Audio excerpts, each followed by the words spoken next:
Sauti ya wananchi. Karibuni kwenye Sauti ya Wananchi. Jamani, nasemaje? Yani habari haikamiliki hadi sauti yako isikike. Je, umechoka kusikia habari za juju tu? Ni kweli kabisa. Ndiyo maana tuko hapa. Hapa hatuongeongei tu. Tunafafanua habari za wananchi wenyewe. Hii sio habari ya kawaida. Hii ni Sauti ya Wananchi. Unasubiri nini kusubscribe? Kushare.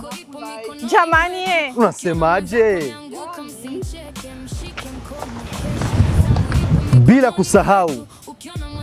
Bila kusahau, nasema hivi, bila kusahau komenti za heshima ziwepo, ndugu zangu. Tunawapenda sana.